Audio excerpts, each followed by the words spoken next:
On a cold February evening in 1957, Vito Genovese sat in a leather chair on the third floor of a social club on Sullivan Street in Lower Manhattan. The room smelled of cigar smoke and espresso. Outside, the streets of Greenwich Village were wet from recent rain, and the glow from nearby storefronts reflected off the pavement in fractured patterns. Genovese wore a dark wool suit tailored in the Italian style, his shirt crisp and white, his tie narrow and black. He was 59 years old, his face lined but still commanding, his hair combed back with pomade. Around him sat 4 men, each dressed similarly, each silent as Genovese spoke in low, careful Italian. They were discussing Harlem. Harlem in 1957 was a complex territory. It was not simply a neighborhood, but a network of overlapping economies, legal and illegal, visible and hidden. The heroin trade, which had grown exponentially in the years following World War II, moved through Harlem like a river with many tributaries. Numbers operations, which allowed working-class residents to place small bets on combinations of digits, generated millions of dollars annually. Nightclubs, after-hours joints, and legitimate businesses all intersected in a delicate web of ownership, protection, and profit. For the Italian organized crime families based in Lower Manhattan and Brooklyn, Harlem represented opportunity. But Harlem was not undefended. Ellsworth Raymond Johnson, known universally as Bumpy, had returned to Harlem in 1954 after serving a decade in federal prison. He was 51 years old when he walked out of the gates of Alcatraz, his body thinner than it had been in the 1940s, his demeanor quieter. He had been imprisoned for narcotics conspiracy, a charge that many in Harlem believed had been orchestrated by rivals who wanted him removed from the landscape.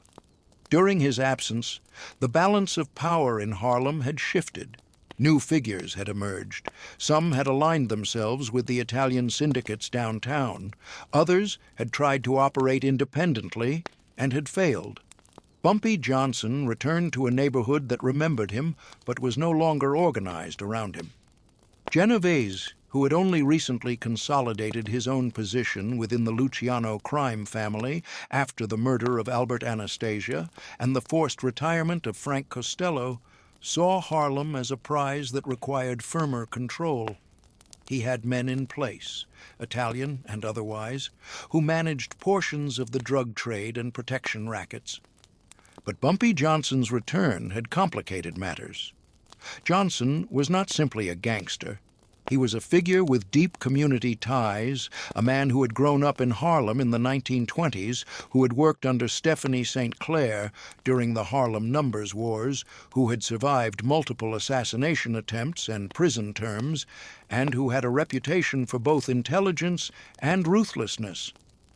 Genovese respected this, but respect did not mean tolerance.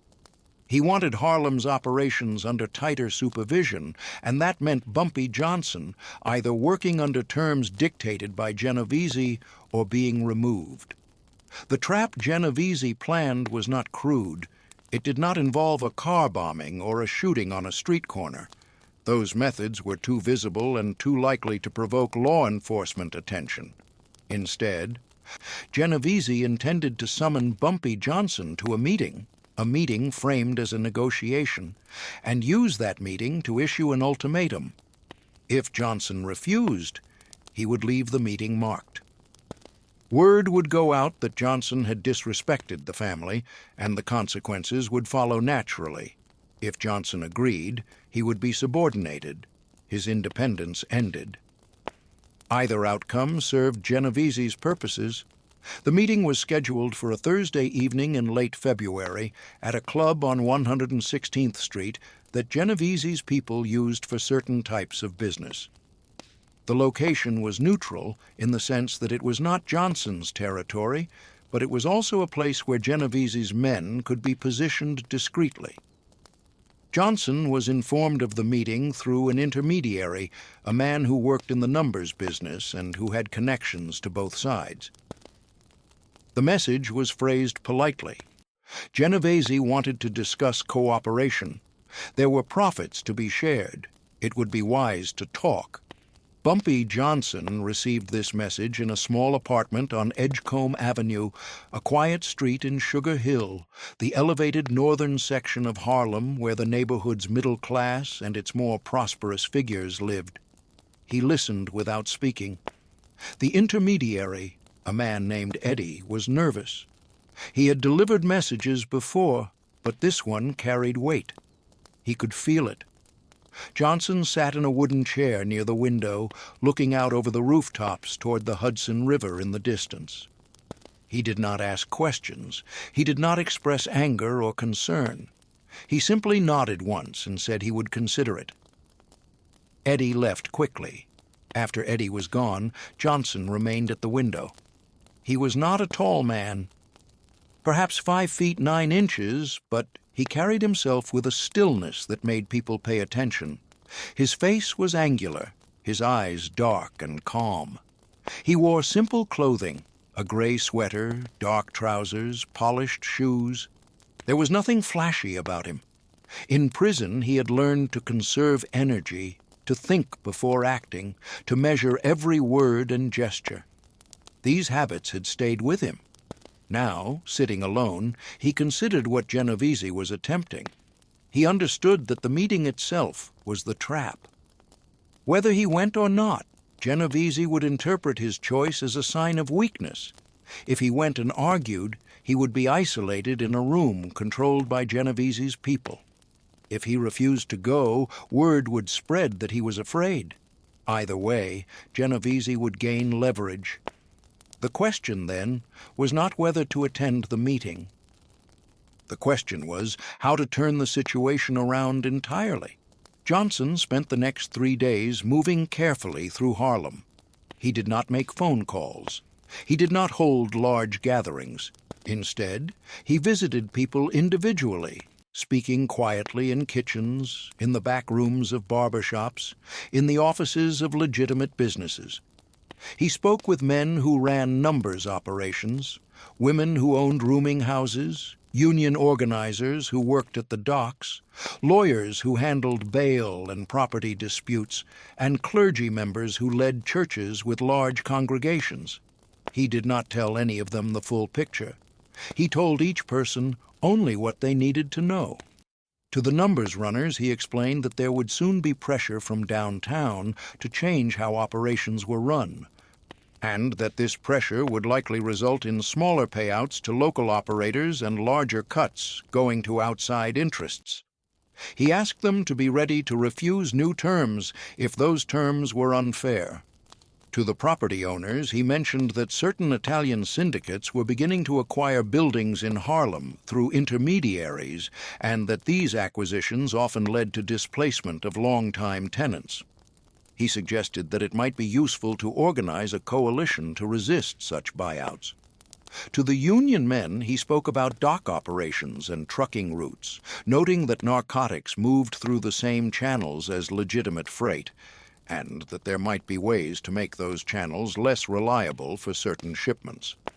To the lawyers, he discussed the legal vulnerabilities of men like Genovese, who were under constant federal scrutiny, and the importance of documentation and testimony in future investigations. To the ministers, he spoke about the damage heroin was doing to Harlem's youth, and the moral obligation to resist those who profited from that trade. None of these conversations appeared connected. Each person Johnson spoke with believed they were discussing a separate issue. But Johnson was weaving a net. He was creating conditions under which Genovese's operations in Harlem would face resistance on multiple fronts simultaneously: economic, legal, social, and logistical. He was not preparing for a confrontation. He was preparing to make confrontation unnecessary by making cooperation with Genovese untenable for everyone involved. On the evening of the scheduled meeting, Johnson did not go to the club on 116th Street. He did not send a message explaining his absence. He simply did not appear. Genovese, waiting with 3 of his men in a back room with a single table and several chairs, grew impatient. An hour passed. Genovese sent someone to check whether Johnson had been seen in the neighborhood. The answer came back negative. Genovese understood then that he had been refused, and he felt the insult sharply. He instructed his people to begin putting pressure on Johnson's associates. This was the expected response, and it was exactly what Johnson had anticipated. The pressure began with small actions. A number spot was raided by police, though no arrests were made. A nightclub where Johnson was known to have friends lost its liquor license temporarily due to a sudden inspection. A man who worked for Johnson was stopped on the street and warned by 2 of Genovese's enforcers that continuing to work for Johnson would have consequences. These were standard intimidation tactics, designed to isolate and weaken. But the tactics did not work as expected. The numbers spot that had been raided reopened within 2 days, and the police captain who had ordered the raid found himself questioned by a city councilman who represented Harlem. The councilman, who had been approached by a minister from a large Baptist church, wanted to know why legitimate businesses in Harlem were being harassed while similar operations in other parts of the city were left alone. The councilman did not have enough power to stop the raids entirely, but he had enough to make them politically complicated. The nightclub that lost its liquor license had its case taken up by a lawyer who specialized in administrative hearings. The lawyer, who had been quietly retained by Johnson, discovered irregularities in the inspection report and filed a motion that delayed the revocation. The club stayed open. The man who had been warned by Genovese's enforcers reported the encounter to a union representative, who in turn contacted a journalist. The journalist did not write a story immediately, but he began asking questions about organized crime's influence in Harlem, questions that made Genovese's people nervous. None of these responses were dramatic. None of them, individually, posed a serious threat to Genovese. But collectively, they represented something Genovese had not anticipated: organized resistance that operated through legitimate channels and community networks rather than through violence. Genovese could threaten individuals, but he could not threaten an entire neighborhood's infrastructure without attracting federal attention. And federal attention was something Genovese could not afford. He was already aware that the FBI had intensified its surveillance of Italian organized crime families following the Appalachian meeting in November 1957, where law enforcement had raided a gathering of over 50 Mafia figures from across the country. Genovese had been identified as one of the key attendees, and he knew that prosecutors were looking for opportunities to build cases. Johnson understood this vulnerability. He had learned during his time in prison that the federal government's approach to organized crime was changing. The old methods, local police corruption, political protection, isolated prosecutions, were being replaced by coordinated investigations that used wiretaps, informants, and conspiracy statutes. Men like Genovese, who operated with a certain degree of impunity at the local level, were increasingly vulnerable at the federal level. Johnson also understood that Genovese's power in Harlem depended on cooperation from local operators, many of whom resented the demands being placed on them by the downtown syndicates. If those operators could be given an alternative, a way to resist without facing immediate violent retaliation, they would take it. Johnson's strategy was to create that alternative. He was not trying to fight Genovese directly. He was trying to make Genovese's position in Harlem unsustainable by raising the cost of enforcement and lowering the profitability of operations. This required patience and coordination. It required maintaining pressure without escalating to violence. and it required Johnson to remain largely invisible so that Genovese could not target him personally without looking weak. 3 weeks after the failed meeting, Genovese faced a new problem. Several of his heroin suppliers, who operated out of East Harlem and who depended on trucking routes through the West Side docks, reported that their shipments were being delayed. The delays were not dramatic, a few hours here, a day there, but they were consistent enough to disrupt the schedule. When Genovese's people investigated, they discovered that dock workers, who were represented by a union with significant black membership, had begun conducting additional inspections of certain trucks, citing safety concerns. The inspections were legal and procedurally correct, but they slowed everything down. When Genovese's people tried to bribe the inspectors, they were refused. When they tried to intimidate them, the union filed complaints with the city labor board. The complaints were minor, but they generated paperwork and official attention, which was the last thing Genovese wanted. Simultaneously, several numbers operations that Genovese's people controlled in Harlem began experiencing lower participation. The decline was not sudden, but it was noticeable. Residents who had previously placed bets regularly were now less inclined to do so. The reason, it turned out, was that alternative numbers operations, smaller, community-based operations that had existed before Genovese's people expanded into the territory, were being quietly promoted by local figures.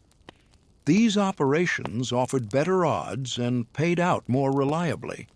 They were not challenging Genovese's operations directly, but they were siphoning off customers.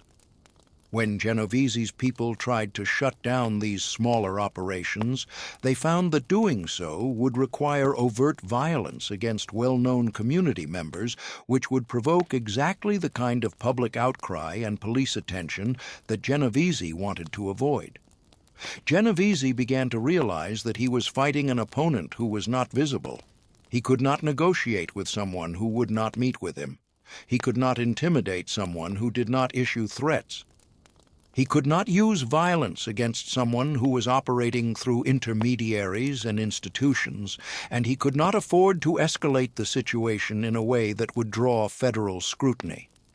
He was trapped by his own methods. In early April, one of Genovese's senior associates, a man named Tony Bender, who oversaw operations in Harlem, approached an intermediary with a message. The message was simple. Genovese wanted to talk.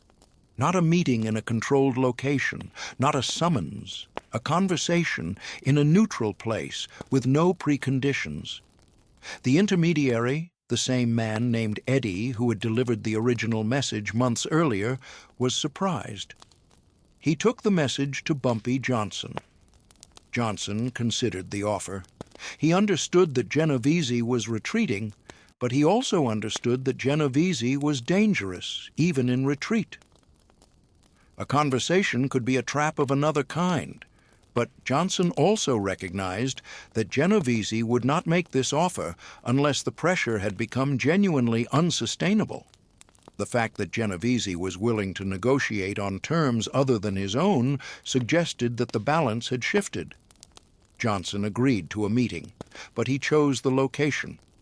It would take place in the office of a lawyer on 125th Street, a man who represented several Harlem business owners and who had no direct connection to criminal activity. The office was public enough to be safe, private enough to be discreet. Genovese agreed. On a Thursday afternoon in mid-April, Genovese arrived at the building on 125th Street with Tony Bender and one other man. They climbed the stairs to the second floor and entered the lawyer's office. The lawyer was not present. The office consisted of a waiting area with a desk and a few chairs, and a back room separated by a frosted glass door.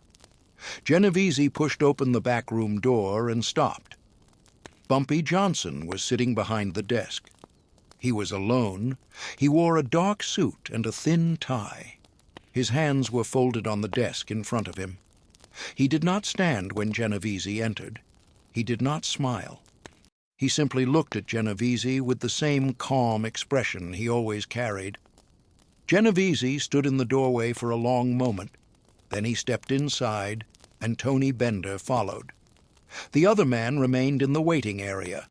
Genovese sat down in one of the two chairs facing the desk. Tony Bender sat in the other. There was silence for several seconds.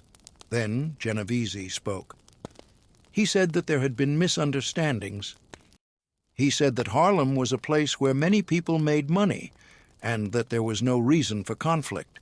He said that he respected Johnson's position and that he wanted to find an arrangement that worked for everyone. Johnson listened. He did not interrupt. When Genovese finished, Johnson spoke briefly. He said that Harlem belonged to the people who lived there. He said that operations could continue as they had been, with local operators managing their own affairs and paying their own people.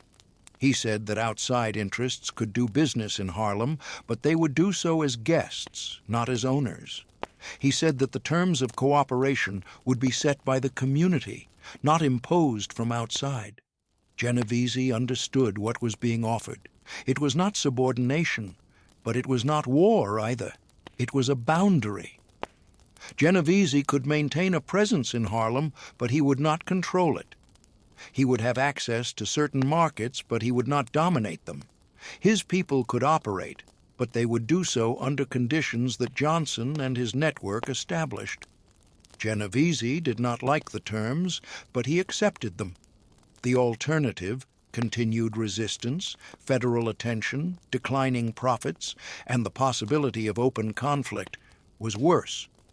He had underestimated Johnson, and he had lost the initiative. Now he was negotiating from a position of weakness. He agreed to the arrangement, and the meeting ended. Over the following months, the situation in Harlem stabilized. Genovese's operations continued, but they were smaller and less aggressive than he had intended. The heroin trade did not disappear, but Johnson's network worked to limit its expansion and to direct resources toward treatment and prevention. The numbers operations remained largely in local hands, with profits staying in the community rather than flowing downtown. The intimidation tactics that Genovese's people had used were replaced by a more cautious approach, one that avoided direct confrontation with Johnson or his allies. Johnson did not publicize his victory. He did not hold meetings to celebrate. He did not grant interviews or make speeches.